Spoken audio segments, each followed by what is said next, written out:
রাষ্ট্র কিভাবে চলবে সেই ব্যাপারে ব্যাপকভাবে উনি চেষ্টা করছেন ওনার মতামত দিতে দল হিসাবে।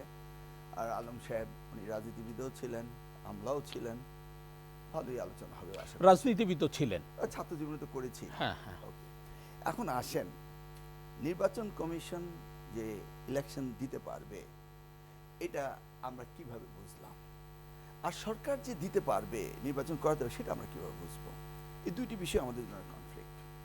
সরকার প্রথমত শুরু করেছিল ব্যাপক সংস্কার, তারপর মাঝামাঝি সংস্কার, তারপর মোটামুটি সংস্কার, এরপরে বলা হলো গভীরতম সংস্কার।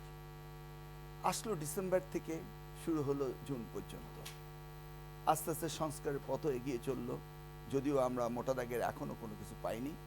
সন্তুষ্টি হওয়ার এবং তৃপ্তির ঢেকুর নেওয়ার মতো কোনো কিছু এখন আমরা শুনতে পাইনি। তারপর উনি এগ্রি করলেন, রোজার আগেই উনি করবেন, ঘোষণা দিলেন। এখন রোড ম্যাপ দেওয়ার কথা। আচ্ছা, আমি আইন শৃঙ্খলা পরিস্থিতির কথা যাচ্ছি না, এবং ডক্টর ইউনূস সাহেবের গভর্নমেন্ট কতটা সাকসেস ফেইলিউর এবং ল কি অবস্থা রয়েছে সেগুলি নিয়ে আলোচনা যাচ্ছে না। নির্বাচন করবে কে? নির্বাচন কমিশন। তারা বিগত দিনে যে নির্বাচন কমিশনার ছিল তার চেয়ে কোন জায়গাটায় তারা পৃথক কিছু করেছে কিনা আমরা দেখি। আচ্ছা, দ্বিতীয়ত, নির্বাচন কমিশনের প্রতিপক্ষ কি কেউ আছে? নেই। কিন্তু তাদের যে ধরনের সংস্কারের প্রস্তাবগুলো কিছুদিন আগে দেখলাম, সেখানে মনে হচ্ছে প্রতিপক্ষ আছে। ধরুন, না ভোট ছিল, এটাকে উইথড্র করে দেওয়া হয়েছিল। উইথড্র করে দিয়েই তো 153টি আসনে বিনা ভোটের প্রতিযোগিতা হলো। বা আমরা ডামিরা বা মধ্যরাতের নির্বাচন, অনেক কিছু আমরা দেখেছি।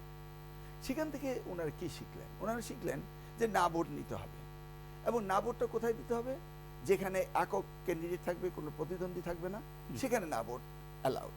তার মানে যেখানে কোনো ক্যান্ডিডেট নেই, এই অবস্থাতে যেখানে ডেমোক্রেসি প্র্যাকটিস করা হবে এবং সর্বকালের শ্রেষ্ঠ নির্বাচন উপহার দেওয়া হবে, সেই জায়গায় যদি কোনো বিশেষ ব্যক্তি এককভাবে ক্যান্ডিডেট অন্য কেউ প্রার্থিতা না রাখে, সেই জায়গায় না ভোট অ্যালাউ হবে।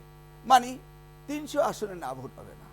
তাহলে এই যে কনস্টিটিউশনাল রাইটস, আমি না ভোট দিতে পারবো সব জায়গায় না, একটি কনস্টিটিউয়েন্সি বা দুইটি কনস্টিটিউয়েন্সি যেখানে একক ক্যান্ডিডেট হবে, অন্য কোনো প্রতিযোগী, সেই জায়গায় না ভোট দিতে হবে। তাহলে আমরা কি আমাদের বেসিক রাইটস থেকে বেরিয়ে আসলাম না?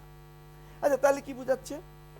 যে টার্গেট করা হয়েছে যে যিনি তার ব্যক্তিত্বের কারণে যে কোনো কারণেই এককভাবে বিনা প্রতিদ্বন্দ্বিতা আসবেন, তাকেই ফেল করাতে হবে। তো নির্বাচন কমিশন কি প্রতিপক্ষ কাউকে নিচ্ছেন? তাদের এই যে চিন্তা চেতনার মধ্যে আমি দেখছি তারা টার্গেটেড সেগমেন্ট করে করছে। আচ্ছা, বেগম খালেদা জিয়া উদাহরণ দিয়ে বলছি, 5টি আসনে বারবার নির্বাচিত হতেন। তারপর এটাকে কমিয়ে আওয়ামী লীগ গভর্নমেন্ট 3টা করলো, দেখলো যে 5টায় অন্যরা হতে পারছে না, ওকে 3টা করা হোক।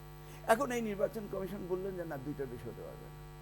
আচ্ছা, প্রধানমন্ত্রী আমাদের ইনডিরেক্ট ডেমোক্রেসিতে হয়, এটা যে ডিরেক্ট ডেমোক্রেসিতে তো বাংলাদেশের 300 আসনের 18 কোটি লোক ভোট দিত না। তাহলে আপনি একজন ক্যান্ডিডেট, সে যদি বলে আমি 300 আসনে দাঁড়াবো, আপনার অসুবিধা কি? ভোটই তো যাচ্ছে। আপনারা 5টায় 3টা করলেন, উদ্দেশ্য প্রণীত হবে। এখন কোন উদ্দেশ্যে 2টা করলেন? 2টা না, উদ্দেশ্যটা কি এটা তো জানতে হবে। আবার যে আপনি বাই ইলেকশন হইতে হবে, তখন রি ইলেকশন হইতে হয়, তাদের সমস্যা। ভাই, জিতলে পরে না বাই ইলেকশন। আচ্ছা, আমি যদি আপনাকে বলি, যুক্তরাষ্ট্রে প্রেসিডেন্ট ফর্ম অফ গভর্নমেন্টে একজন নাগরিক 3বার ভোট দেয়। ধরুন রিপাবলিকান এখন রয়েছে, president elect and president vice president vote হলো, প্রথমে জনগণ ভোট দিল, at the same time lower house কংগ্রেসে ভোট দিল। তাহলে তার প্রথম ভোট রাইটস কংগ্রেস এবং প্রেসিডেন্ট এন্ড ভাইস প্রেসিডেন্ট দিল। এখন দেখুন 435টি আসনের মধ্যে কংগ্রেসের 219টি এখন রয়ে গেল রিপাবলিকানে। আচ্ছা, যদি রিপাবলিকান পার্টি ভালো না করে, উইদিন 2 ইয়ার্স আবার ভোট হচ্ছে কংগ্রেসে, সেই জায়গায় দেখবেন 219টা কমে যাবে। At the same time 2 ইয়ার্সের ভিতরে 1/3 অফ দ্য সেনেটরি ইলেকশন হচ্ছে, তাহলে সেনেটর এখন আছে 47, এটা কমে চলে আসবে। তাহলে জনগণ 4 বছরের টার্মে তারা চেক এন্ড ব্যালেন্স করে পাওয়ার 3বার। আর আমরা কবে করি? ওখানে তো মিড টার্ম ইলেকশন আমরা 5 বছরে একবার করি।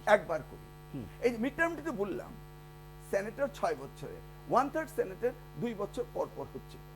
You see, this is a system. আর আমরা কি করছি? সংস্কার। প্রধানমন্ত্রী এবং রাষ্ট্রপতির মধ্যে ক্ষমতার ভারসাম্যতা আনতে হবে। ভাই, প্রধানমন্ত্রী রাষ্ট্রপতি বিএনপি 31 দফায় আছে, এটা সেটাই বলছি। আছে তো, আমরা তো বলছি বলেই তো বলছি। জি, এখন আমরা এখানে আপনারা সংস্কার করছেন, আমরা এখানে নির্বাচন করছি, 5 বছর পর পর নির্বাচন হচ্ছে, তাই না? আপনারা আমাদের কি সংস্কার দিচ্ছেন? আসুন ওনার নির্বাচন কমিশন নিয়ে কথা বলি। তো নির্বাচন কমিশন হঠাৎ করে বলল যে 20,000 টাকার একটি ক্যান্ডিডেট সে 50,000 টাকা করতে হবে। 30,000 টাকা কি খুব শর্টেজ পড়ে গেছে নির্বাচন কমিশনে? কয়জন ক্যান্ডিডেট হবে? মানে কেন তারা এই বিষয়গুলিকে জোর দিচ্ছে? আচ্ছা, আপনি মনে করেন ইলেকশন করলেন, আরে ভাই আপনার বাড়ির দারোয়ান কেয়ারটেকার গ্যাস বিল দেয় আপনার নামে, হয়তো একটা গ্যাস বিল ভুল হয়ে গিয়েছে, গ্যাস বিলের জন্য আপনি ইউটিলিটি বিলের জন্য নির্বাচন করতে পারবেন না। মানে হোয়াট ইজ দিস? কোথায় স্টেট ক্রাফট আর কোথায় ইউটিলিটি বিল? এই যে কথাগুলি বলছে অ্যালায়েন্সেস, ধরুন অ্যালায়েন্স তো হতেই পারে, হবে ইনশাল্লাহ, অ্যালায়েন্স তো ছিল রাজনৈতিক জোট। এখন কি করছেন ওনারা? ওনারা বলছেন যদি অ্যালায়েন্স কেউ করে তাকে তার প্রতীক দিয়ে ইলেকশন করতে হবে। ভাই আমি অ্যালায়েন্সে গেলাম কেন? অ্যালায়েন্সে গেলাম, আমি বড় দলের প্রতীক নিয়ে ইলেকশন করব। মানে আমি বলতে চাচ্ছি Shahidul Alam will bear me out, নির্বাচন কমিশন যারা ধরুন আইন করছে, সংস্কার করছে, হুই ইজ দেয়ার টার্গেট? কাকে টার্গেট করে করছে? এখন নির্বাচন কমিশন যদি টার্গেটের মধ্যে এইভাবেই তারা না বুঝে বা কাউকে কেন্দ্র করে টার্গেট করে, তাহলে নির্বাচন হবে কি হবে না, এই প্রশ্ন তো আসতেই পারে। অপরদিকে ডক্টর ইউনূস সাহেব বলছেন নির্বাচন হবেই, কিন্তু আমরা মোটামুটি জানি যে উনারই সৃষ্ট দল তারা বলছে নির্বাচন দেওয়া যাবে না। ফেব্রুয়ারিতে নির্বাচন হবে না। Is a big question mark, তাই না? তাহলে এই জন্য জনমনের প্রশ্ন যে সর্বকালের সেরা শ্রেষ্ঠ নির্বাচন আদৌ কি হবে কি হবে না, জি। হাটে বাটে ঘাটে একই কথা।